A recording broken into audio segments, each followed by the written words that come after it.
Throughout this project, I was able to develop a list of different skills ranging from improving my writing to developing my Photoshop skills. With the help of teachers, friends and family and past media students, I was able to achieve this and adopt useful skills that will help me in the future with the mass amount of tasks I would possibly need to accomplish. The first skill that I developed would be learning how to create a professional and effective blog. I achieved this by the help of my media teacher. The first lesson that took place, we learned how to build a blog and use different tools to add in media or text we needed. At the beginning, I believe I was lacking inspiration for my blog and half-hearted it.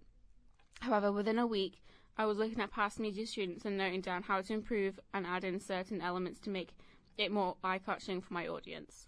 I also spoke to ex-British School Muscat media students and asked them for advice on my blog.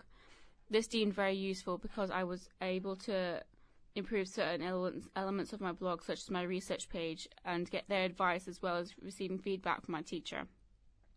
By slowly improving my blog, I became more motivated to add in different individual ideas, such as a photography production page.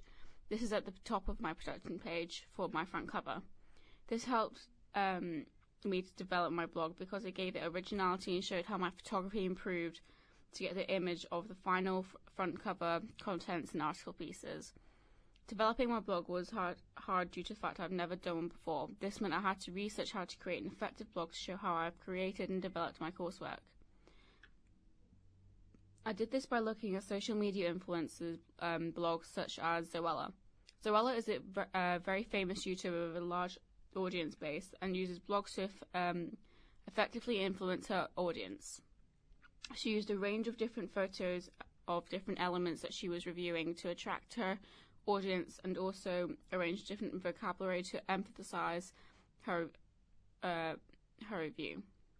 I incorporated this element into my own blog by adding in my own images with interesting colors and styles to interest my reader. It's important to do this because people are more likely to read something with images, as it makes the page more interesting and shows that they are not just reading an essay. Another way in which she used the design of her blog to attract her audience is by using bright colours on her pages to intrigue the audience more. I did this by adding different colour schemes I wanted in my magazine. I developed my Photoshop skills through lessons with the teacher at school who specialised in Photoshop. I found Photoshop very challenging at first because I had very little knowledge about it. My teacher sat down with me over a few lessons to help me get familiar with the application and how to use it. She helped me edit a few of the photos that I took at the beginning of the year by editing the contrast, using the crop tool, exposure, and using curve tool as well. These elements became very useful to me in the making of my photography for my coursework.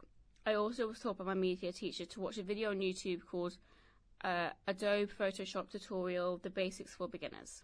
This helped to show me basic yet very important and useful tips and tricks to help me develop my images to get my desired result. Using these skills, I was able to improve my images drastically due to the fact there might have been issues with the lighting, focus, or framing.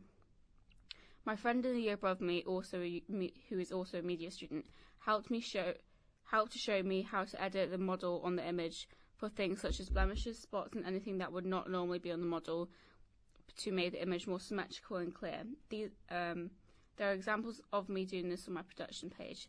Another skill I acquired through the learning elements of Photoshop was using the graphics tablet to edit different and more detailed things.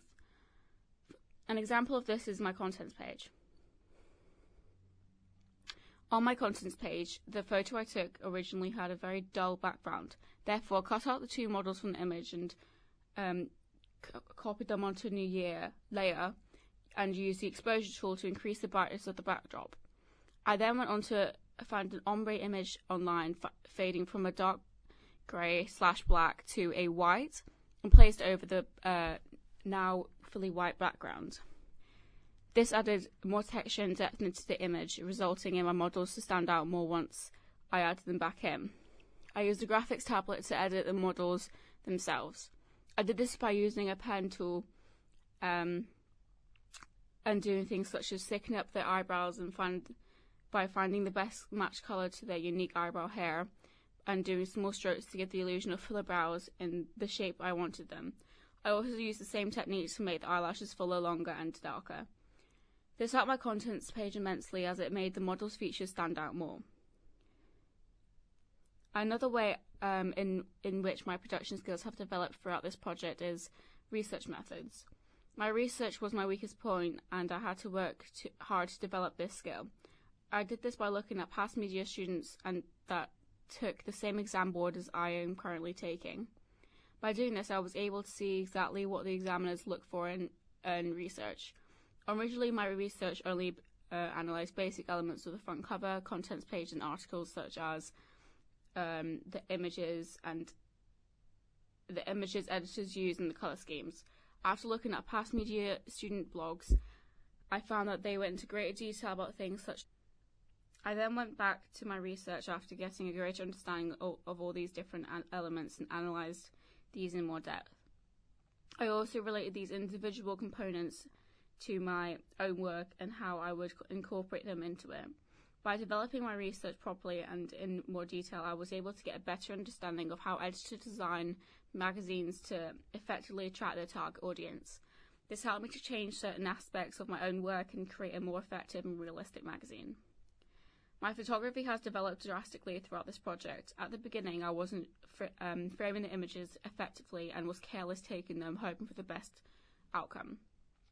Over time, I was able to understand that the only way to get my desired outcome was by listening to my teacher's advice and using different hardware and software to acquire these images that I had set out in my head. Using different hardware such as professional lights, I was able to achieve the lighting that was needed so that I could edit my photos to the best of my ability using software such as Photoshop. I developed my framing of the photos by practicing different angles and by taking photos either landscape or portrait. This helped because I was then able to use the software to create the photo I pictured in my head. I also developed my Photoshop skills by speaking to people who I have worked with in the past and asked them how they use hardware effectively to create a professional image. This helped me a lot because they are professional photographers and gave me advice on my images and how to edit them to achieve what I had set out to achieve. I believe by developing all the different skills I believe by developing all these different skills I have a greater understanding of magazine editors and how they use different methods to attract their target audience and what they would need to add into their magazines to effectively draw in their target audience.